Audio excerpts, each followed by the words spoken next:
Okay, I think we're going to get started now. In our perfect world, you'd be looking at Laura Zikla and Christine Nielsen's face, and I think what you might be looking at is the overview of the slide deck that we're going to present today. So if you logged on early enough, you would have seen Laura and I. So we're doing a virtual wave to everybody outside in cyberspace today.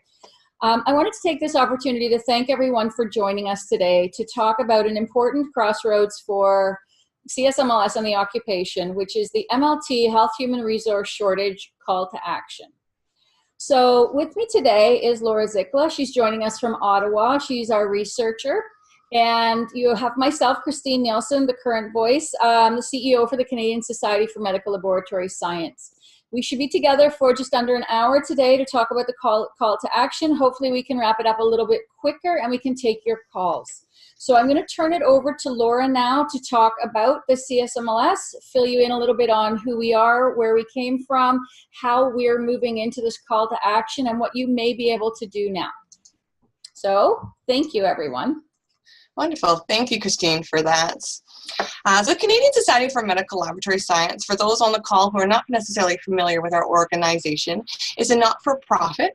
It is a national certifying body and professional society for medical laboratory technologists and medical laboratory assistants. Our focus today is going to be on the technologist, but the impact of our call to action will affect our entire profession.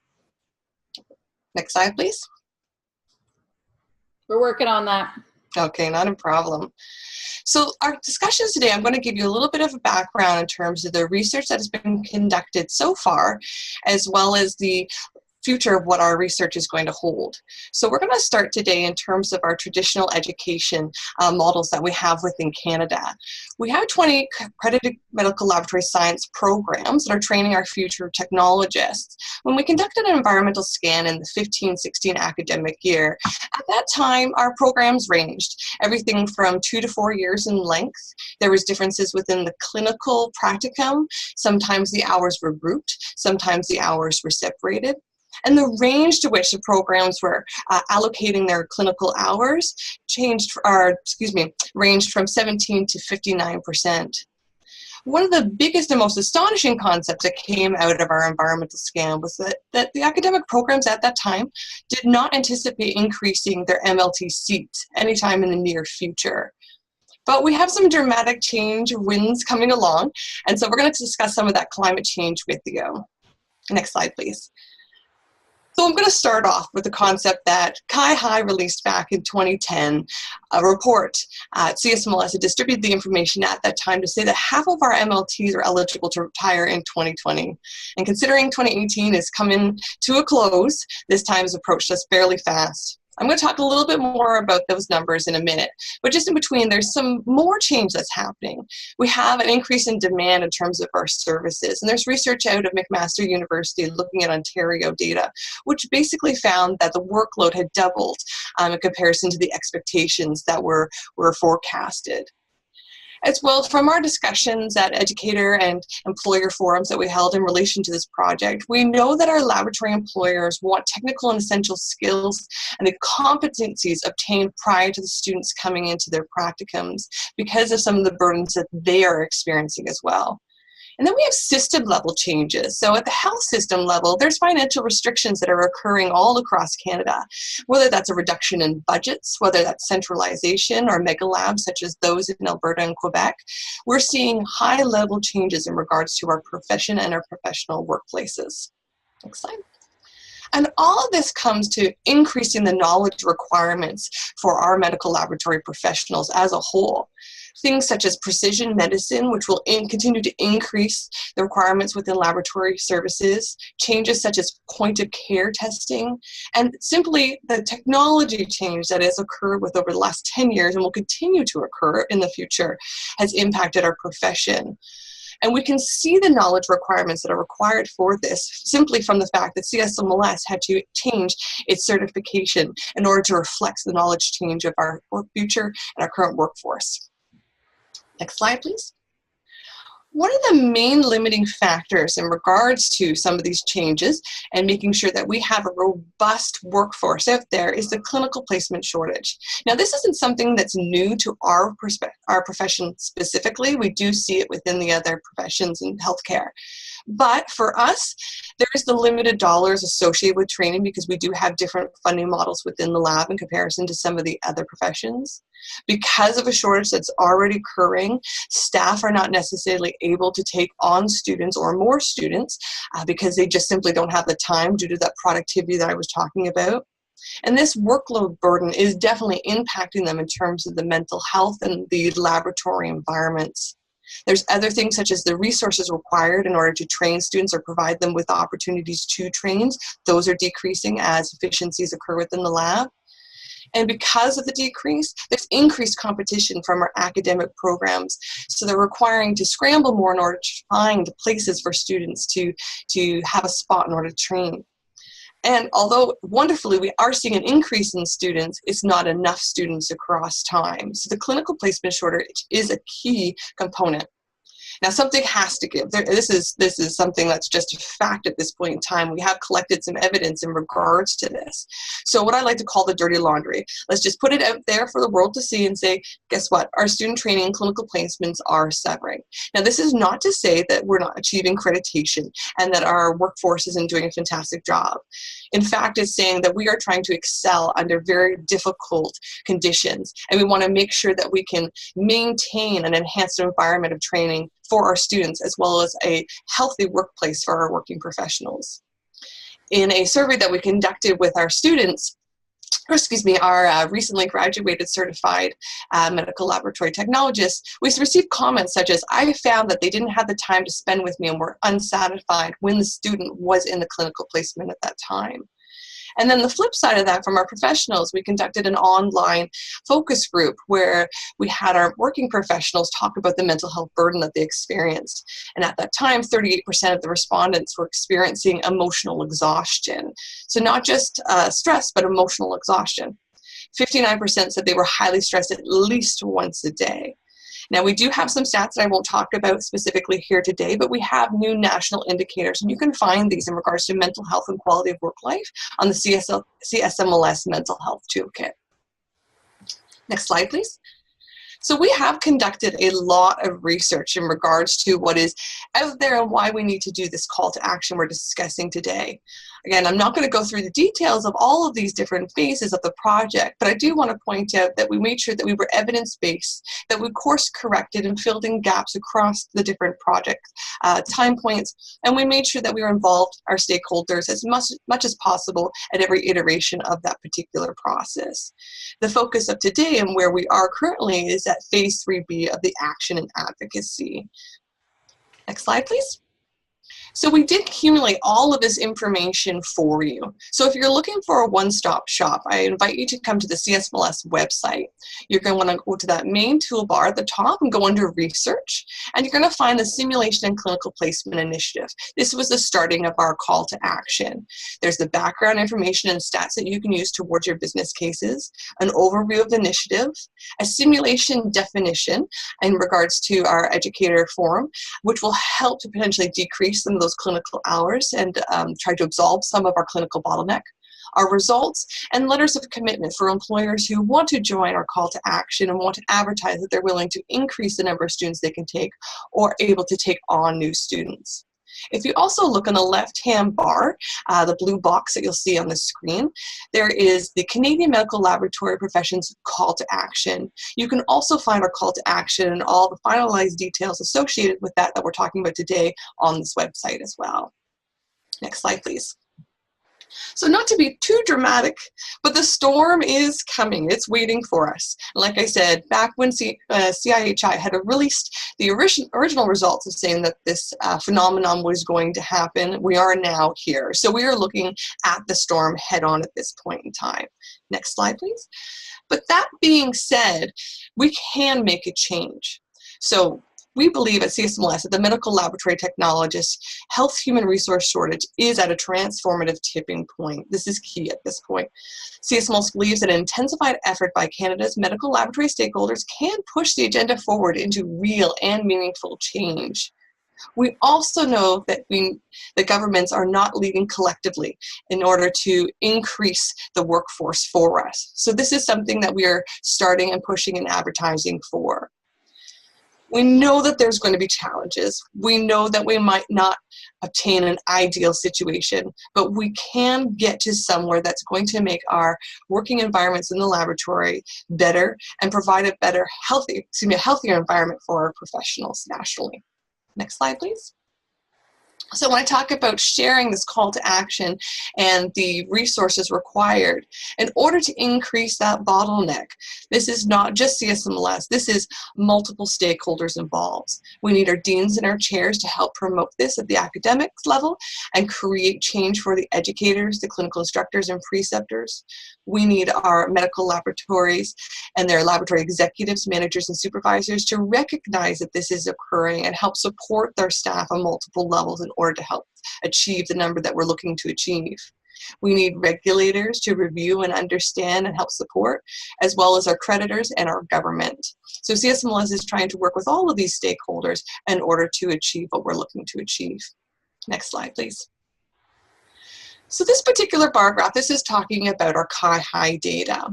So at a very simplistic level, we put the statistics together because we know that climate change that I talked about previously is going to continue over the next 10 years. So we can't provide you with a precise number of what the future is going to look like. And we'll evaluate this change as we go along this process over the years and adjust the numbers as needed. But roughly, if we talk about there being 200,000 medical laboratory technologists according to Chi-High data, and if we go with the concept of half of them are eligible to retire, once you get down to that 2025 year, you can see across time the dramatic change. We're going to just a little over 10,000 MLTs in the workforce. Click once, please. So if you notice that we have this one note at the bottom, we have reviewed the current Chi-High data, and our data from the old report supports their original prediction. There's a little bit of variance, but considering we don't have Chi-High's original methodology, what we have is a good approximation. So this is the gap that we need to fill. Now, we did a soft launch and provided the number, but for those on the line today, I'm going to tell you exactly what this number looks like. Next slide, please. So based on the Chi-High data, what we need is an additional 400 student seats immediately to compensate for retirements. This is an increase of 41% in terms of those academic seats. This number does not take into consider recruitment and retention associated with per programs. So for example, if half of your students do not complete to certification, your number is going to look higher than this. You may need to double your academic seats in order to achieve a proportion of this particular goal. That being said as well, we also need to shift our thoughts about students and where they're going to be going. About 10% of our workforce is in rural and remote communities. We're expecting students to have at least a 20% expectation that they may need to go to those most hard-hit areas first in terms of retirement. So overall, the rationale for why we're moving forward, well, the public and CSMLS do have a strong expectation that the testing is conducted in Canada by our MLTs is at a high and appropriate level. Without a national effort, though, we can very logically and rationally say that there will be an increase in workplace hardship for all of our medical laboratory professionals. That's not just technologists. The impact will be to assistants as well. We'll also see task shifting to other health professions. Our technologists are not necessarily going to be able to take hold of everything, and because the patients come first and foremost, and change can happen at a local level faster than it can happen at a higher level in terms of government policy or administration, professionals will need to do what they need to do to move forward. And then overall, and most importantly, there will be a decline in laboratory and testing services with potentially negative impact on patients. If you consider that half of your medical laboratory professionals are going to retire in your lab, consider that half of your tests may only be able to be done, and then therefore the wait times and whatnot will impact patients ultimately. So we have a shortage period. I don't think that anybody in our community needs to question that further because we do have the evidence and data to show it. But the wonderful thing is that our community can work together in order to create new education models, improve receptivity of our workplaces to take on more students or to take on new students. And we can change the ways we view how we're going to obtain competencies and sign off in order to achieve our goals. So at this point in time, I'm going to give it over to Christine I'm sorry, I did forget to mention at the beginning that we're going to hold all of our questions until the end of the presentation. So if you do have a question, please feel free to write it into the comment box, and we'll review those at the end. Christine, over to you. Thank you. So before anybody has a bit of a fit, I just need to correct a piece of data that Laura had released, which is we do not have 200,000 medical lab professionals in Canada. There is 20. Sorry. Otherwise, we have a shortage. So I just wanted to go back to that number, that it's our estimates are about 20,000. And remember that that number is based on reports through CIHI on number of regulated occupations. Quite frankly, people working in the north, in the unregulated jurisdictions, as well as British Columbia and PEI, the data is not amazing in those areas, simply because they're not members of the regulator, who's the #1 supplier of data. So we'll move on from there. Thank you, and we'll just continue on then. So we have the call to action that has been released, and it was a two-phase approach. The soft launch happened in the spring, and the purpose of the spring was to really gather some momentum, so that when we launched the website in October, we had something to launch with. So part of the concerns when you make a bold statement like the shortage of medical lab technologist graduates annually is 400, you have to validate that with others. So we had data, but we wanted to reach out to employers, we wanted to talk to members, and we wanted to make sure that that is truly the case. And we've even had some jurisdictions saying they need 400 new graduates every year in their province alone. So it is with confidence that we moved forward with the hard launch, which is the release of the call to action. As Laura mentioned, there's lots of information available on the website. If you want to see some of the provincial projections, you can find that there as well. So the purpose is to have a call to action that helps basically pull all the people who are interested in the topic, and that would arguably be all of us on the call, our patients, the Canadian public, governments, private and public industry, who really need to ensure that we have suitable health human resources in place to meet the demands of future testing. So we stand by the need for a large-scale transformation. If any of this was easy, it would have been solved by now. One of the other challenges everyone on the line understands, we have two different parties involved in this. One is Ministry of Education, who funds training seats and subsidizes students' tuition. And we have the Ministries of Health and private industry that employ the medical technologists and lab assistants.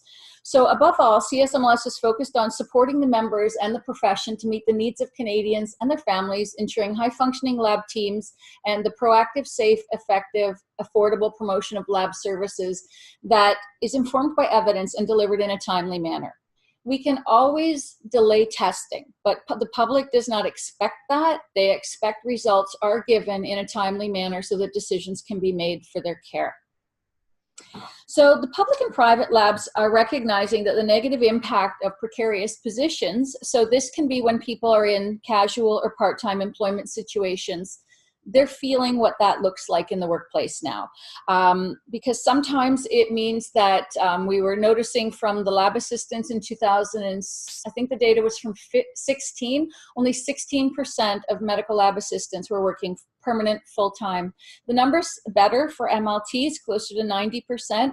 But when we ask med lab professionals to work in precarious positions, it can lead to some negative outcomes in the workplace, as well as for their commitment to the workplace.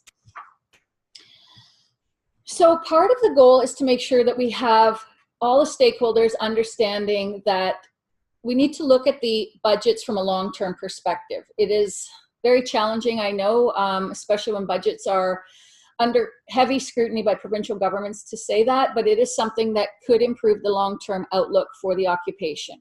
So permanent full-time positions is what we call full labor market attachment. It means that one is committed to their workplace because the workplace is committed to them.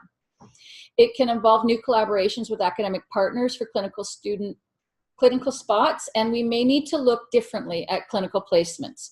I think gone is the day where a student goes to a single facility and is able to stay for the entire duration of their clinical placement and do all 5 disciplines and phlebotomy. And that's hard because that's the way most of us traditionally learned. we look at the need for medical lab professionals, especially new graduates and students, to have a buddy system in place. The stresses that are being felt in the workplace means that we need positive mentoring for the next generation. And World Mental Health Day was 2 days ago on October 10th. And, you know, the CSMLS is trying to lead some conversations on mental health issues and mental wellness in the workplace to make sure that we have a healthy and fit workforce. And we are not experiencing some of the data, and Laura made a reference to it. Lots of information is available on the current state of mental health in lab, and it's not a great statement. There's lots of stress and ongoing stress that are impacting people's abilities to do their job to their best ability. So,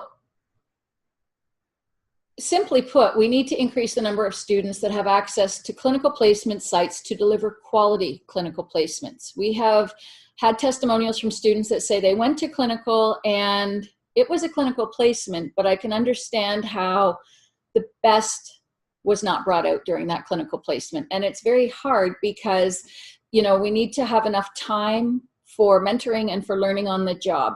So it's not just access to clinical placement, but it's access to a quality clinical placement that will allow us to ensure the future proofing of our profession.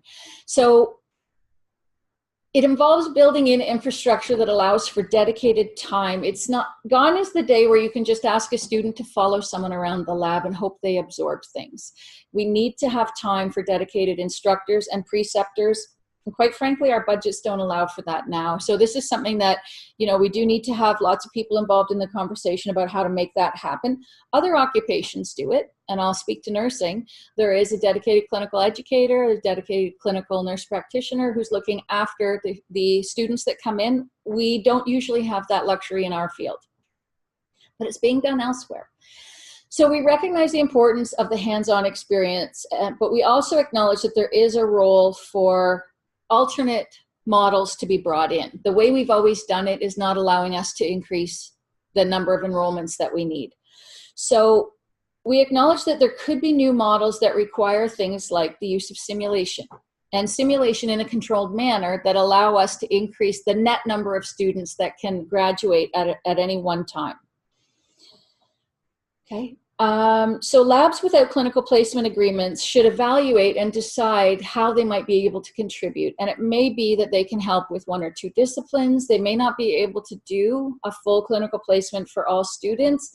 But the challenge will be if labs are not participating in clinical placements, their pipeline for new graduates is dried up.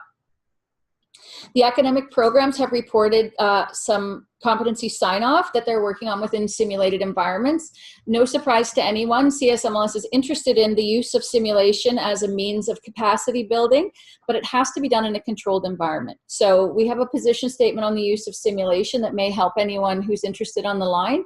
And it talks about the need for people using clinical evaluations in simulation to be trained, because it's a very different philosophy, it's a very different set of principles there. So that is included in our position statement.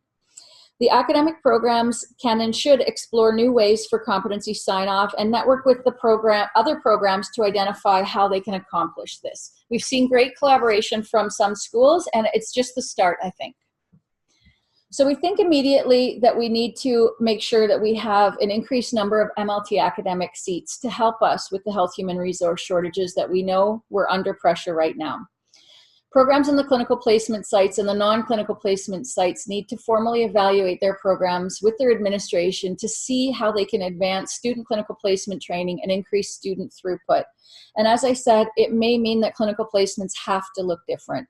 It may mean that clinical placements can and should be happening after hours and on weekends. One of the important things for any student doing a clinical placement and simulation is to make sure they are prepared for the work environment. And if most of our new graduates will be working evening and weekends, it probably makes sense for us to be having them learning during evenings and weekends too. And that is a huge shift to how we've traditionally trained students in MedLab. So we recognize that the shortage is regionally, provincially, and nationally relevant. And it's ranging from urban to rural to remote locations. The pinch is being felt mostly right now in rural and remote. But recently we've been in cities with 300,000, 500,000 people, and they're telling us about their shortages. So we know that the shortages are real when they've hit the large, dense urban areas. So the academic programs should begin, if they're not already, collaborating with non-traditional places to try to look at increasing the allowances that allow for us to bring more students in so that we can have more graduates. So the education model should include enhanced or new collaborations between programs and laboratories, and pan-Canadian considerations like shorter clinical placement hours without compromising student output, and alternate models are where we can start to look. And I understand that that is not easy. This is a major shift. This involves program advisory committees, all staff in a lab. This is a very difficult thing to ask, but we believe it's one of the only ways that this can be done. So some of the things that we have seen that are working are inter and intra-provincial partnerships. We've seen some of the schools standardize their evaluations and their clinical evaluations of their students. We've seen some use buddy systems where a person knows who their go-to buddy is at the lab, and that's who I need to see for the next few months while I'm on clinical placement. We've had student-to-student exercises and learning there, and of course the use of simulation through high fidelity and low fidelity is an enhancement to the net number of students we think we can get through the system. Not to be forgotten is the role of truth and reconciliation as well. There's calls to action that call for greater inclusion of Indigenous people, which could involve designated academic seats, which we're seeing in some of the schools. Clinical placement options in Indigenous communities could help. Collaborations to create guaranteed employment after CSMLS certification. These items are in their infancy for CSMLS.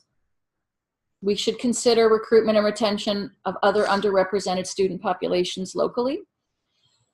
The integration of the internationally educated health professionals is also an important health human resource strategy. One of the challenges that we have in Canada is we do not have full-time sustainable bridging programs.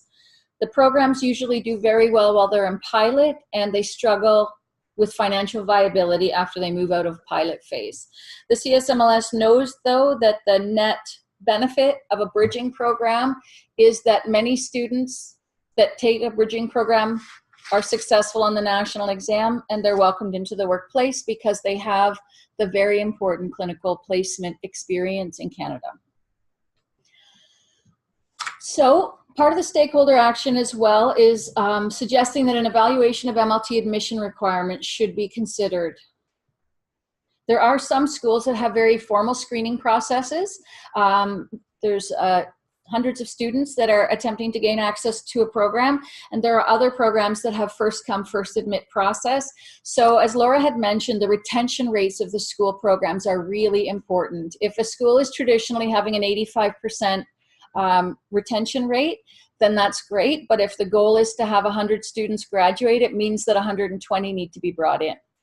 If you have a school that has a 50% attrition rate or a 60% success on the national certification exam, it suggests a doubling of the program will be required to meet just the current need, not the future need.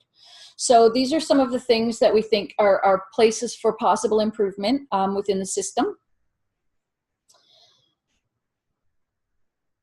So the MLAs and MLTs working in the clinical environment may also wonder what they can possibly do to take on something that's of such huge magnitude that involves things like government funding, access to clinical placements.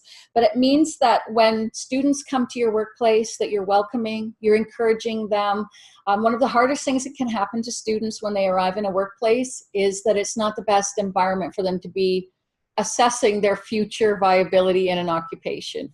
So part of our job is to make sure people understand how important their contribution is, and that they are hands-on when it comes to training the next generation. And if you have any ideas about how you can do it better in your workplace, or how you could improve a student's clinical placement or experience, it behooves all of us to be involved in the solution. So now we get to the big ask. So who are we talking to? Well, the CSMLS has made sure that people understand that this is not in any one jurisdiction, this is not any one school, this is not any one person's responsibility. So the CSMLS is here to support the national dissemination of projects and solutions to members, so that if an amazing solution is happening in Atlantic Canada, that the rest of the country knows about it. We want to make sure that we know about best practice methods that are being used when we train students in the clinical environment, and that management knows when things may or may not be working to optimal capacity. We think that MLP should provide their supervisors and managers with a copy of the call to action, and I bet everybody on the call has already done that, and if you haven't, we encourage you to share. And we ask you to consider that training the next generation and us future-proofing our occupation is part of our job. It's embedded in how we share information, how we provide optimal care to patients. So this really is an issue for all of us to consider how we can get involved. So since the soft launch too, we want to tell you what has been happening and who we've been talking to. So on our next slide, you can see that we've had an opportunity in May to talk to the allied health deans, and they were interested to know that there's some hard data coming out. We've heard about some movement in some of the programs as well, and we'll cover that off very shortly. We have spoken to regulators about the need for more practitioners. Most of the regulators are experiencing declining membership numbers simply because of retirements. We discussed this at LabCon with a very large poster, and lots of people were interested in what we were hearing. And it's allowed CSMLS through consultation to make changes to the plan as well. So that's important that if you have a brilliant idea after today, you either raise your virtual hand and let us know, or get in touch with Laura and I afterwards. We've also asked for letters of commitment.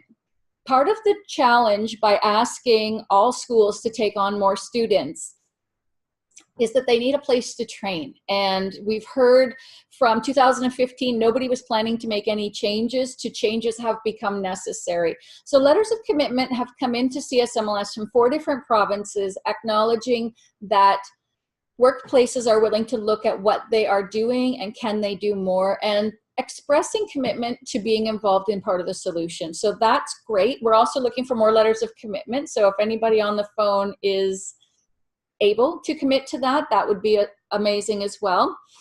We've been talking to educators in small groups and in large groups about the need for change to come. Lots of educators are intensely aware of the challenges of the clinical placement shortage. And governments now need to be involved, as they are the people who do the funding.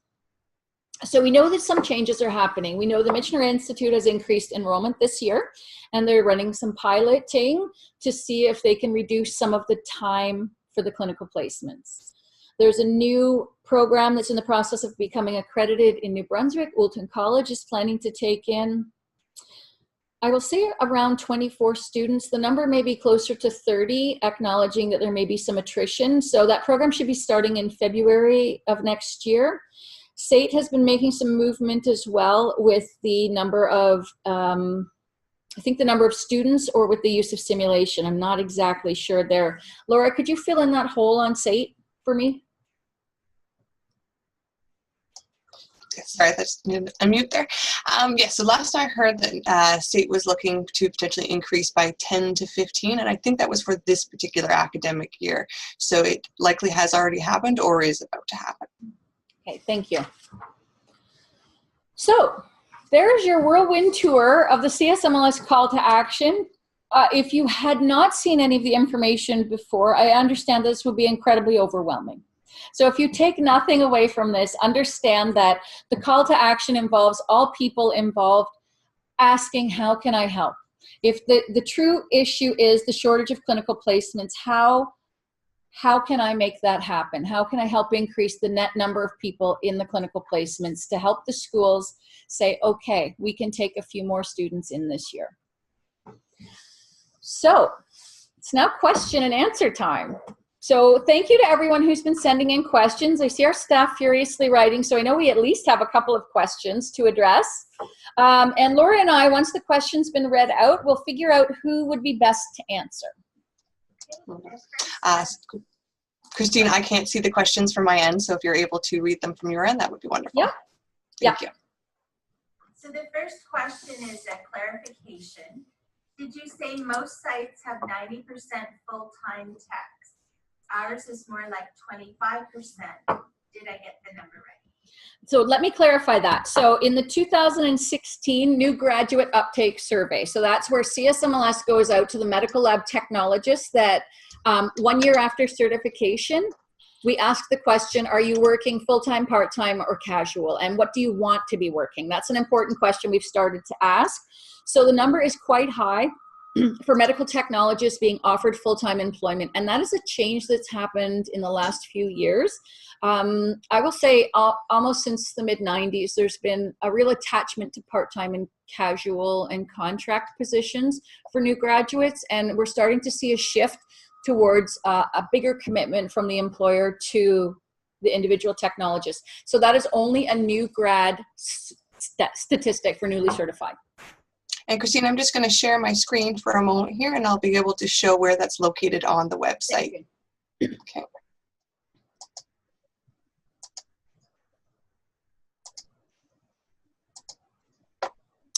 So you should be able to see my webpage currently. So what we have is we've redesigned the research website. So if you go under to research, over here to reports and select articles, what you'll come to is this web page. So under the annual reports, the newly certified graduate employment survey, this is what we release every year. So last year in January of 2017, that's the most recent report that's out there. It's in regards to 2016 graduates, because we look at 1 year after their certification where they stand in terms of employment. So this will be updated in the relatively near future. So in January, you will see this year change and you'll be able to download the report. So just as a quick reference, this is what it looks like on its first page. Thank you, Laura. You're welcome. Next question. What system is in place for foreign trained graduates with years of clinical laboratory experience outside of Canada? Well, that's a great question. So, the CSMLS since 1999 has had a very formal process of recognition of credentials. And if anybody's interested, simply use the search toolbar on the CSMLS website, and you could just plug in PLA, prior learning assessment. You'll be able to find lots of information. So in a nutshell, the system of recognition in Canada is that the CSMLS uses certified medical lab technologists to review a dossier of each of the people coming out from outside of Canada. And it includes verification of credential, clinical placement, job experience, continuing professional development, relevant certifications, and language proficiency. And that is an agreement that CSMLS has with all of the regulators in Canada, with the exception of Quebec, to provide that assessment. And the purpose of the assessment is to basically get somebody to the national certification exam. And as everyone knows, the certification is 5 disciplines. So a person would need to have recent and relevant experience in each of the 5 disciplines to be deemed eligible to exam. And about 15% of people who come to Canada actually proceed to exam right away. That number is getting better over time, but really most people coming to Canada do need to do some refresher training, and they can do that through a bridging program, education, or structured clinical placement. So they then go to establish eligibility to the national exam. And so that is the system of recognition in Canada through the prior learning assessment process. Got a couple of questions concerning the prior learning process. And it's, can the prior learning assessment or bridging programs be for an international medical graduate and a medical lab technician, recent grad? So if the person is using the word technician to mean lab assistant, that answer is no. So a bridging program is intended to bridge information between baseline training and what is necessary to work in Canada in today's concept. So there is no MLA to MLT bridging programs in Canada to date. There's been interest in a couple of areas, but they have not been realized. And is it suitable for an IMG, International Medical Graduate? The CSMLS perspective is the only medical graduate it would be suitable for would possibly be a pathologist. So when we have spoken to CAP, Canadian Association of Pathology, if they have foreign trained pathologists who are interested in still staying on the pathway to recognition as an IMG, they can definitely do that, but they could also apply for consideration to CSMLS for for a medical lab technology as an internationally trained technologist. The success rate is not great because most of the training as a physician is not hands-on laboratory work.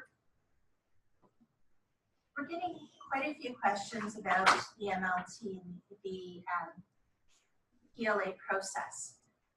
How should we best direct people from here versus offline, perhaps, sure, rather than for the whole? Absolutely. So the purpose of today's call was to talk about the domestic situation. So I think it's important, though, to talk about the enhancements and the, I'll say, complementary nature of the internationally educated coming to Canada. So I'll just give a super quick overview and some information about where more data could be found. But so annually, CSMLS has between 150 to 180 people that apply for credential verification. And as I noted, only about 15% are equivalent to exam. Of those that go to exam without a bridging program, only about 40% will ever be successful on the certification exam. And that was why we had that little footnote about the need for sustainable bridging programs, because their contribution to the education, background, and experience of someone who's internationally trained really does help prepare them for the national exam, and it also prepares them for the Canadian workplace. Now, the challenge is, though, we do not have bridging programs in very many jurisdictions. The current complement of bridging programs that are on offer today in Canada is the Michener Institute, only in Toronto. We have Mohawk under redevelopment, and I believe there are parts of bridging available through the Atlantic Connection, through New Brunswick Community College in both English and French, but very small numbers. So bridging is definitely a solution, but the prior learning assessment and integration of internationally educated technologists will definitely never hit the 400 number we're looking for to increase the labor market. How do I get a copy of this webinar? So for everyone who's registered for the webinar, once we've done, I'll imagine a little bit of editing and some tidying up on the start and the end of the document, we will get a copy of this webinar to you. And oh, here's a technical question for us to look at, and it's how do we make the registration less cumbersome for foreign trained professionals? Again, we're going back to the PLA. Sure, that's a great question. So I'm not sure that it's the registration. I think you might mean the qualification. So it is a timely process, and the CSMLS process has been available for offshore applicants since about 2005, acknowledging that it is much easier for one to complete the requirements for assessment and even to fill the gaps while they're still offshore. So the CSMLS does about 10% of the applicants are offshore. But the biggest time consumer is for people to complete their learning plans and some time to gather documents. So I'm not sure that the process could really be sped up anymore because it's basically compiling a dossier. What could help is sustainable bridging programs that are run on a regular basis, not on an ad hoc basis.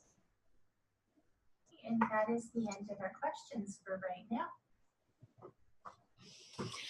Excellent. So I think Laura had, and we have a picture on the slide about where you can go to access more information on the call to action. If you ever can't find something on the CSMLS website, we have a search function, and it's meant to help you find what you need quickly. So call to actions in there, prior learning assessments in there, lots of background research on bridging programs, the challenges of people coming to Canada and integrating into the workplace is very well documented. The timelines required are all in research reports. So there's lots of information on the CSMLS website, especially under the research tab. If you've never been there before, you might be a little bit overwhelmed. So I encourage you to do that as well. If you can't find something, just email Laura or myself, research@csmls.org, and we'll be able to get you to the information you need. So on behalf of CSMLS, Laura and myself, thank you everyone for spending some time. We're just gonna have a quick check and see if there's been any last minute questions rolling in. Looking good then, thank you. So after 49 minutes of attention, I wanna thank everyone for spending your time with CSMLS today. Thank you. Thank you.